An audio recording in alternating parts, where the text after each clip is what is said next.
ছোট থেকে একটা জিনিস দেখতে দেখতে এত বড় হয়ে গেলাম, পয়লা বৈশাখের দিনটা আমি যেভাবে কাটাবো গোটা বছরটাই নাকি আমার সেভাবেই যাবে।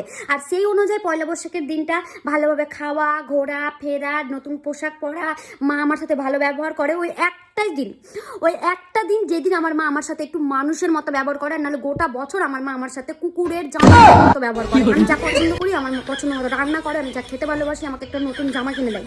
আমাকে একটা নতুন জামা কিনে দেয় ওই পয়লা বৈশাখের দিন। পয়লা বৈশাখের আগের দিন প্রত্যেকবার আমার মা আমাকে বলে দেয়, শোন রে জানো, আর কাল সকালে ঘুম থেকে উঠে তাড়াতাড়ি চান দান সেরে নিবি, ভাইয়ের সাথে ঝগড়া ঝামেলা করবি না, এমন কোনো কাজ করবি না যেন আমার মাথা গরম হয়, যেন আমার তোকে বকতে না হয়, মারতে না হয় রে জানো। আর কাল যেমন থাকবি গোটাটা বছর কিন্তু সেরকম যাবে। কাল যেন আমার মন মেজে একদম মাথা খারাপ করবি না, আমার না তোর অবস্থা খারাপ করে দেবো, আমি বলে দিচ্ছি। ভাইয়ের সাথে ঝগড়াঝাটি কিচ্ছু করি না, সারাটা দিন শুধু হাসতেই থাকে। একটা দিন শুধু আমি হাসি, বাকি সারাটা বছর আমি কাঁদি। আর আমি জানি না এই রুলসটা কার। পয়লা বৈশাখে নতুন জামা পরলে, আচ্ছা পয়লা বৈশাখে আমি নতুন জামা পরলে তার মানে আমি গোটা বছর নতুন জামা পরবো? দিনটা ভালোভাবে কাটাই যেন আমার গোটা বছরটা ভালো যায়, কিন্তু শুধু একটা দিনই আমার ভালো যায়, গোটা বছরটা যায় না। পয়লা বৈশাখের দিন আমি যা করবো সারাটা বছর আমি তাই করবো। আচ্ছা পয়লা বৈশাখের দিন যদি কেউ বিয়ে করে নেয়, সারাটা বছর কি সে বিয়েই করবে শুধু?